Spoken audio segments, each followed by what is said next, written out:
Hello and welcome to Herbal Expeditions. As we dive deep into the world of herbs and aromatherapy, our host certified aromatherapist Ms. Shunda Bertrand, she is passionate about sharing her knowledge and expertise with herbal enthusiasts like you. Whether you're a seasoned gardener or just starting out, we'll guide you through the process of planting, growing, and preparing your own herbs. And when it comes to aromatherapy, Shunda will help you discover the incredible benefits of using essential oils for your mind, body, and soul. So tune in and let's embark on this herbal adventure together.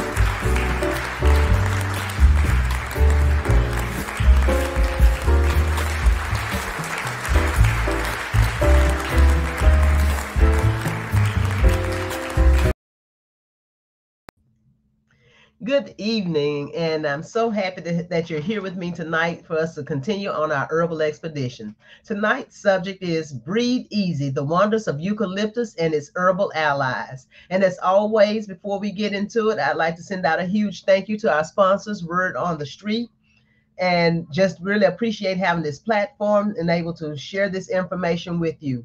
Now, we're talking about Eucalyptus globulus, which is commonly known as blue gum. And before we dive all the way into it, I'm going to give my disclaimer.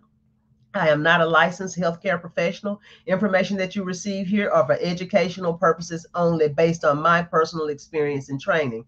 On this channel, we do not treat, cure, or diagnose. You are strongly encouraged to do your own research on the topics discussed here. As always, you're advised to discuss any new herbal regimen with your doctor, especially if you are pregnant, nursing, or taking any prescription medication.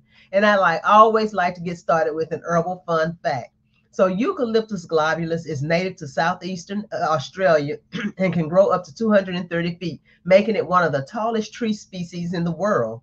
Young leaves have a bluish gray or bluish green tint, and the tree usually exudes a sticky resinous substance when its bark or its leaves are damaged, hence the common name blue gum. Some of the body systems that are affected by eucalyptus are the respiratory system, which includes the lungs, nose, mouth, throat, and your airways or your bronchi. The immune system is antimicrobial and antiviral properties when applied topically or inhaled, supports your immune system. The nervous system, whenever you're feeling having reduced mental fatigue, stress, or anxiety, some people find that eucalyptus can be very beneficial and help when they're experiencing those symptoms. It also is beneficial to the musculoskeletal system. This is when it is used topically. It can be used to soothe muscle or joint pain and inflammation if you have inflammation in your muscles or joints. In the integumentary system or your skin, its antiseptic and antibacterial properties are used to treat cuts, insect bites, or wounds. Excuse me. Your digestive system can also receive relief when you're experiencing indigestion and intestinal discomfort. And that is a very little known fact. People don't use it in that manner very often, but it can be used in that way. Herbs that are frequently paired with eucalyptus for a synergistic effect are peppermint or Mentha piperita. And when combined with eucalyptus, the cooling and opening effects of both herbs can relieve symptoms of congestion, colds, and sinusitis. Thyme, which is just your common thyme like you use, that is in the garden or that you use when you're seasoning food, it works well with eucalyptus to loosen mucus and clear the respiratory passages, aiding in the treatment of coughs and bronchitis. Ginger is another herb that is commonly paired with eucalyptus. Combining ginger with eucalyptus can soothe irritated airways and improve breathing in cases of respiratory infections. Licorice is not one that I've talked about a whole lot on this channel, but licorice pairs well with eucalyptus by helping to soothe irritated throat and reduce coughing, while eucalyptus also opens the airways or passages. Oregano, which is also a common household herb, when eucalyptus is combined with oregano, it can help fight off respiratory infections and improve lung health. Sage is used with eucalyptus in teas or steam inhalation. Sage can help reduce inflammation and relieve respiratory congestion. And I'll add here that steams can be extremely helpful when you get a container with extremely hot or boiling water and make a tent with a towel or something over your head and just inhale the essential or the volatile oils that are in the herbs, that it really helps to open passageways, your breathing passages. Chamomile, as we know, chamomile is an extremely relaxing herb, and when combined with eucalyptus in steams or teas, it can relax the respiratory system and reduce symptoms of colds and coughs. Now we're just going to talk a little bit about some of the actions and just some of the herbal facts of eucalyptus. Some of the actions in the body are, it can be antibacterial, antimicrobial. It can work as an expectorant, an antispasmodic, a stimulant, of febrifuge. The energetics include it is warming as well as drying. It reduces excess moisture and clears dampness. It functions as a decongestant, a stimulant, and can be described as clarifying or balancing both heat and cold. Taste. The eucalyptol in the eucalyptus plant gives it a cool, minty sensation. There's a presence of a slight bitterness when you taste the leaves, when you're using it in a tea. And the camphor that is present in the essential oil content allows the leaves to release a sharp, pungent, medicinal, camphor-like taste in the flavor. Because it is an aromatic leaf, the taste is closely linked to the scent, so it'll have a medicinal taste to it. Some of the ways that it can be used is as a water infusion.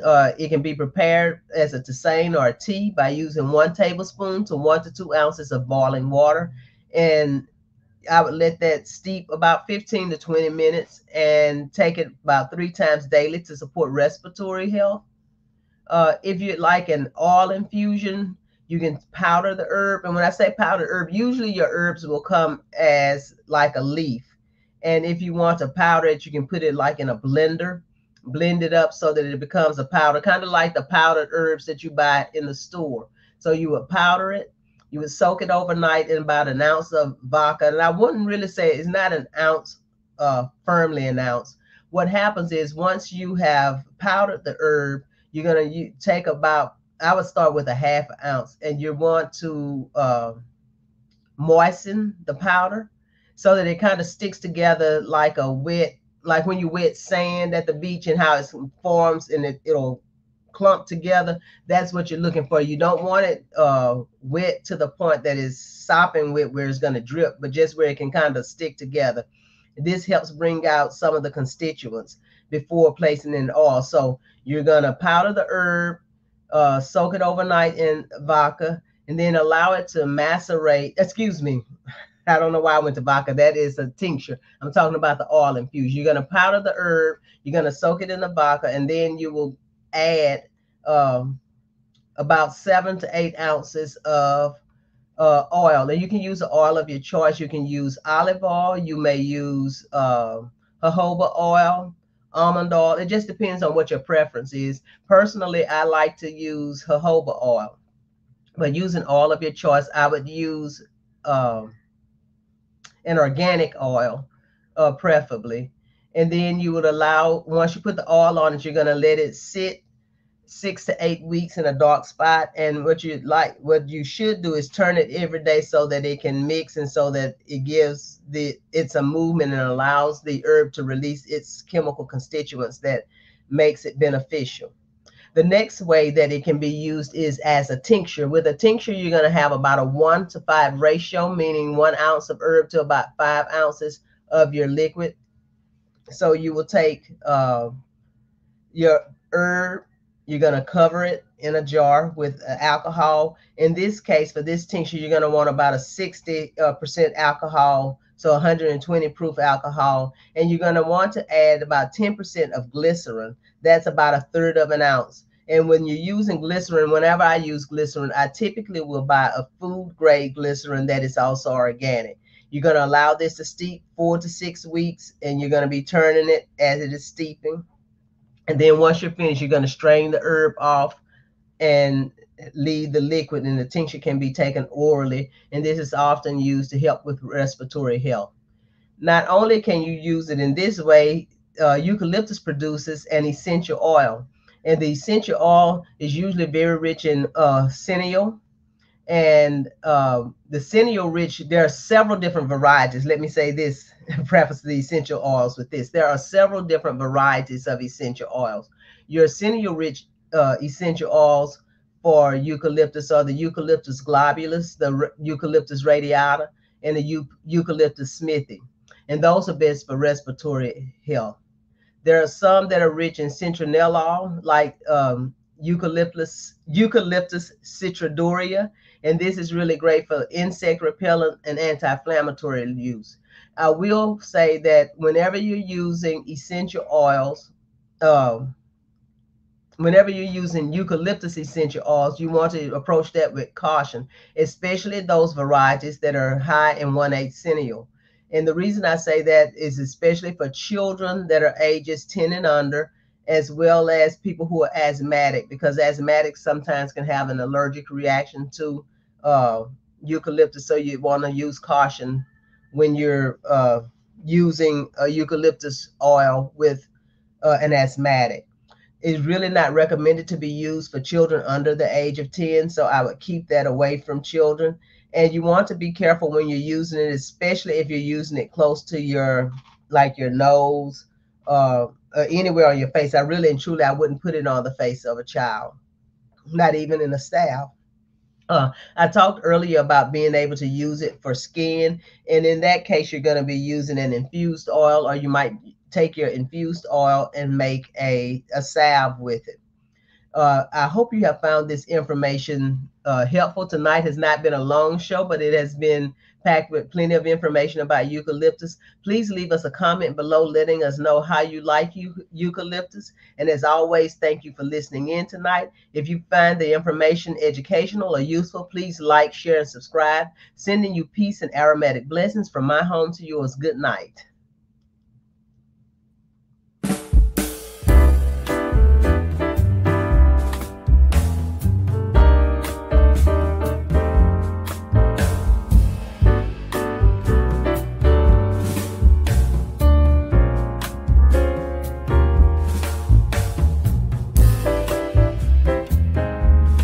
Thank you for tuning in to Herbal Expeditions. Remember to set your clock for 7 p.m. Central Standard Time every Thursday.